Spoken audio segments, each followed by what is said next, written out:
Tobak ni istilah jawatan. Macam raja dia panggil tobak. Macam kita orang Melayu, raja panggil sultan. Kalau orang Mesir, raja mereka panggil Firaun. Firaun tu jawatan. Nama Firaun tu banyak, Ramses apa semua. Jadi tobak ni dia raja lama Arab. Keturunannya masih berlanjutan. Dahulu mereka punya kerajaan berpusat di Yaman 1200 tahun sebelum Masihi. Bila sebut tentang keturunan Tobak ini, yang dikatakan sebagai nenek moyang kepada puak-puak Turk, ada satu cerita lisan di tanah Arab menarik untuk kita kongsikan. Keturunan awal orang-orang Tobak ini, mereka pernah cuba serang Mekah dan mereka nak runtuhkan Kaabah. Ini berlaku selepas pada zaman Nabi Ibrahim AS. Salah seorang menteri yang ngikut dalam rombongan atau serangan itu namanya Amarisha.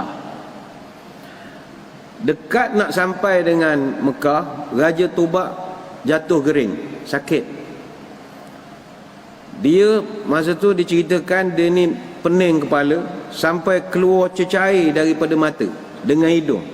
Teruk sangat. Kemudian datang seorang pengikut Nabi Ibrahim AS bagi tahu, tuanku kalau nak sembuh, tuanku kena sembah Allah. Jadi dia setuju sembah Allah.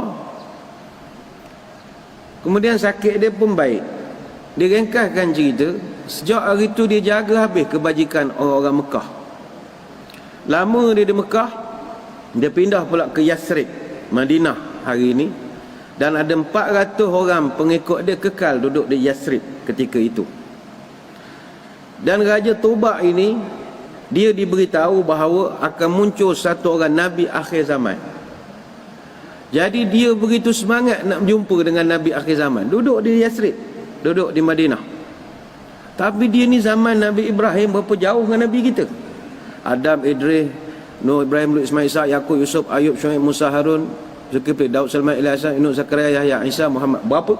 Beribu tahun dia punya jarak, gap dia. Setahun tunggu tak ada, setahun tunggu tak ada. Akhirnya dia tulis satu buku tentang keyakinan dia kepada kewujudan dan kemunculan Nabi akhir zaman. Dia tulis satu buku dan dia seal buku tu dengan mah. Dengan mah. Akhirnya dia pun tinggalkan Yathrib, dia pergi ke India, mangkat di India. Buku bertahta emas itu bertukar tangan dari satu generasi ke satu generasi. Tapi yang sedapnya akhirnya buku itu sampai juga ke tangan Rasulullah sallallahu alaihi wasallam. Ni cerita lisan, tidak ada cerita dengar ceramah masa di Mesir tu. Ni keturunan Tobak ini, Tobak. Berkenaan tentang bangsa Turk ini, dalam kitab An-Nihayah fi Gharibil Hadis dan juga Syarah Nawawi li Sahih Muslim disebutkan orang-orang Turk ini pipi mereka lebar dan muka mereka ni macam menonjol sikit. Kan kalau ngata muka Jolo macam politik sangat. Muka Opa Gangnam Style lah. Alah, nampak tak mengata sangat Perempuan pernah tengok kan Opa Gangnam Style, hak joget kuda gila tu. Itulah rupa. Muka Jolo pun lebih kurang jugalah. Baik tu bila sebut tentang Opa Gangnam Style, dalam eskatologi Kristian, mereka percaya bahawa kemunculan Opa Gangnam Style itu tanda kiamat. Kita tak ada lah, tapi dia orang percaya. Apa sebab? Kita dulu pernah bincang tentang ramalan Nostradamus.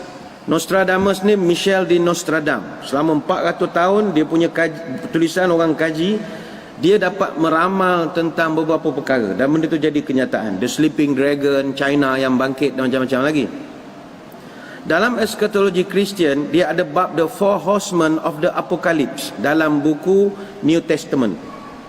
Dia membincangkan tentang Four Horsemen.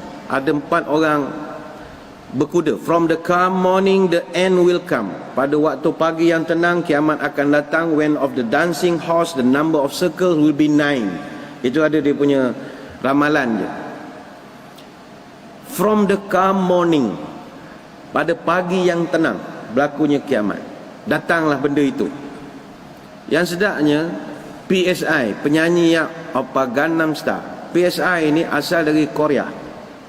Korea ini kalau tuan-tuan buka Wikipedia pun, Korea tu maknanya land of morning calm, negara pagi yang tenang, begitulah.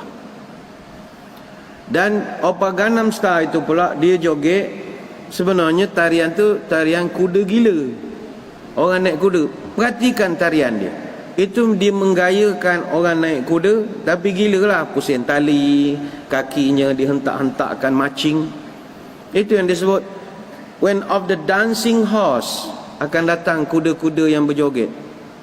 And the number of circle will be 9. Kalau 9 angka, ini 1 bilion kita punya tulisan. Subscriber dia saja sudah ada 6.868 orang untuk YouTube dia. Dan yang tonton dia punya YouTube tu saja lebih pada 1 bilion manusia menengok. Mungkin kita pun pernah tengok. Hak komen saja ada 5 juta orang dalam dia punya video YouTube itu.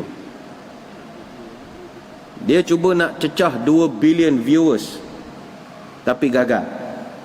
Dia nak rancangkan nak cecah 2 bilion viewers, tak dapat sebab ada video lain yang berjaya berlawan dengan dia.